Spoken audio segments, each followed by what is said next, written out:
Predator, Killer of Killers présente le roi Grendel, le dirigeant apparent de l'espèce Yotja, ainsi que le codex des Predators. Allons. C'est l'heure de l'histoire, mon poulet au miel. On ouvre les petits volets.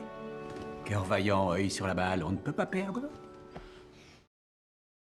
Predator Killer of Killers est une anthologie animée qui met en scène différents personnages à différentes époques, utilisant les tactiques et la technologie de leur époque pour tenter de vaincre le Predator qui les traque. Chaque segment illustre parfaitement l'espèce emblématique, introduisant même de nouveaux variants pour illustrer les différents types de chasseurs que le film peut déployer. Le plus impressionnant de ces nouveaux Predators est le soi-disant roi Grendel, le seigneur de guerre de l'espèce, qui apparaît dans le 4e segment du film. Surnommé le roi Grendel par Ursa, la viking au bouclier, le souverain Predator est un membre plus calme, plus mortel et plus impressionnant des Yotja, présenté tout au long du segment comme le Predator le plus dangereux. Voici comment le roi Grendel affronte les personnages principaux de Killer of Killers, comment le film le présente comme une menace aussi dangereuse et ce que sa place dans le film révèle sur les Predators dans son ensemble, ce qui nous amènera au codex des Predators.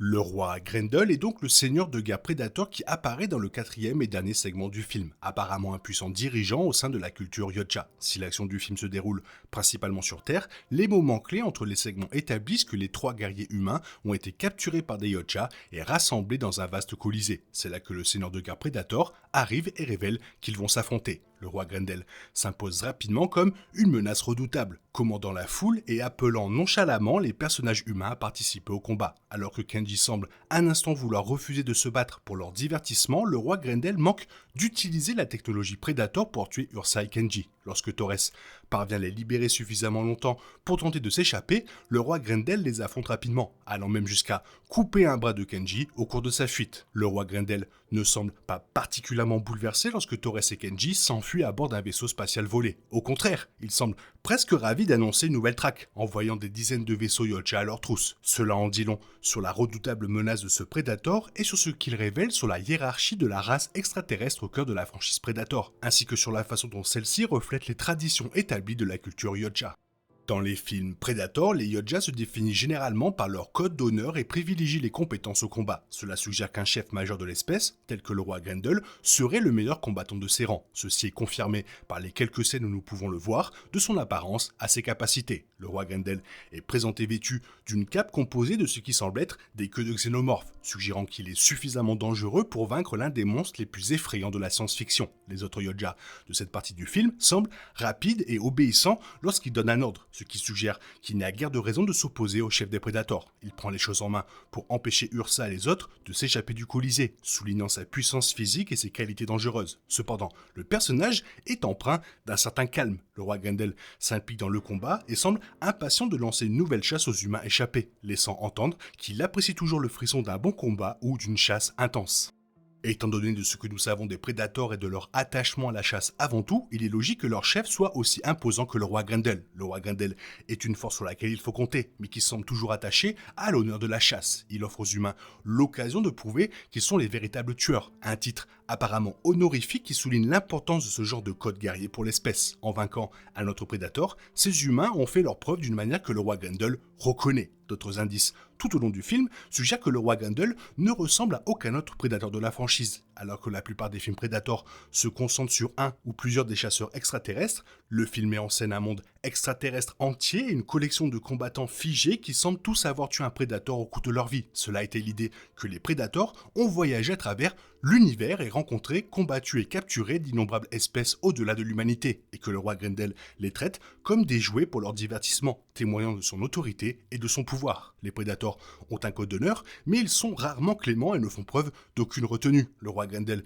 exige un combat honorable entre Ursa, Kenji et Torres, mais est prêt à les tuer s'ils refusent. Cependant, ils ne semblent pas enragés par leur tentative d'évasion. Au contraire, le Predator semble ravi du défi, ordonnant une nouvelle chasse dans les derniers instants avec une joie manifestement malveillante. Les Predators sont des chasseurs dans l'âme, se donnant corps et âme dans des combats impitoyables, un plaisir que le roi Grendel apprécie. Alors que les films précédents de l'univers comme Predator 2 établissent une forme de hiérarchie entre les Yotja, cela prouve l'existence de différentes communautés au sein de l'espèce. Predator Killer of Killers est celui qui, jusqu'à présent, révèle le type de personnage que l'on pourrait considérer comme le roi des Predators. Predator. Le roi Grendel est redoutable, dangereux, mais calme et serein. C'est le genre d'extension de l'histoire que le public pourrait voir davantage dans le film Predator Badlands. Mais le roi Grendel est la meilleure vitrine de la culture Predator à ce jour.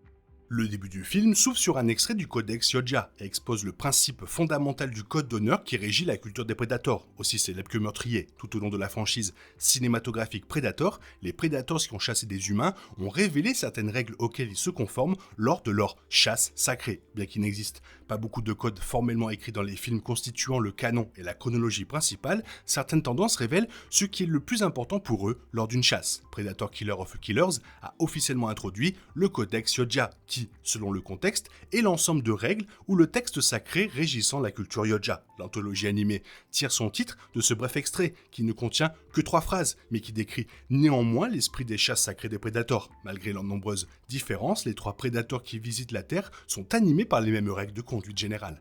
L'extrait du Codex Yodja, présenté au début du film, semble être l'un des passages les plus importants du code. Parcourez les étoiles et ne cherchez que les proies les plus puissantes. Elles seront votre trophée. Devenez le tueur des tueurs. C'est là le principe central de la chasse sacrée des Yodja. Leur objectif est de voyager à travers l'espace et de trouver d'autres espèces à traquer, chasser et tuer. Plus l'adversaire est dangereux, plus la gloire et l'honneur sont grands. C'est pourquoi la conquête de trophées est un aspect si important de la chasse. Ils servent de preuve des victoires de chaque prédateur et de preuve de son calibre de chasseur. Leur code d'honneur va cependant bien au-delà de la simple recherche et élimination des créatures les plus puissantes de l'univers. La nature sacrée de la chasse implique le respect des règles strictes pour qu'elles soient véritablement honorables. La franchise cinématographique a illustré certains de ces concepts fondamentaux, le plus évident étant peut-être que les prédateurs ne chassent que ceux qui méritent d'être tués. Cela exclut les personnes sans défense, les faibles et les trop vieux, trop jeunes. Dans le premier film, le prédateur épargne Anna car elle n'est pas armée. Et dans Killer of Killers, Anders, le fils d'Ursa, est épargné car il est jeune et inexpérimenté, ce qui ne représente pas une menace digne de ce nom.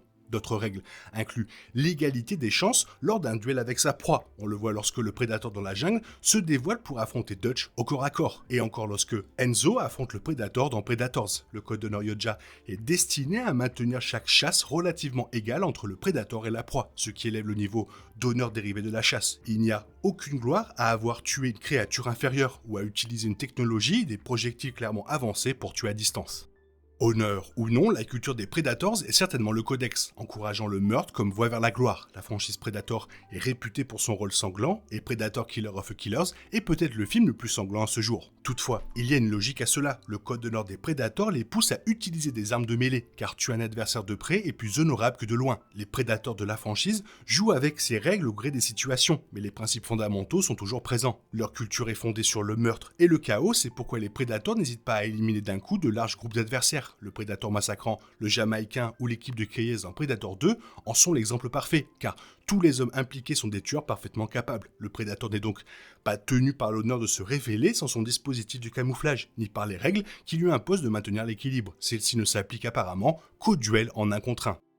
La franchise cinématographique a vu au moins un exemple majeur de Predator brisant le code Yodja, le Predator fugitif de The Predator. Ce membre de l'espèce, qui semble provenir du même clan que le Predator du premier film, a trahi la mission d'auto-amélioration et d'évolution de la culture Yodja en dotant les humains du costume de tueur de Predator afin d'égaliser les chances face au nouveau Predator massif. En conséquence, il a été traqué et assassiné pour sa trahison, l'une des principales punitions pour avoir brisé le code. Ironiquement, le Predator fugitif s'en tenait strictement au code, comme prévu, tandis que le groupe de la population Yodja, axé sur l'hybridation et l'amélioration, était plus proche de la violation du codex. Dans le canon étendu de la franchise Predator, qui comprend des bandes dessinées, des romans graphiques et même des jeux vidéo, les Predators qui trahissent le code de l'honneur sont qualifiés de mauvais sang et sont généralement exilés s'ils ne sont pas tués sur le coup ou ne se suicident pas en raison de leur déshonneur extrême. Cela semble dépendre de la gravité de la violation. Le jeune Predator, Dek, protagoniste du film Predator Badlands, semble être l'un de ces exilés. Dek a choisi Kalisk, la planète mortelle, pour sa chasse sacrée, et apparemment la première,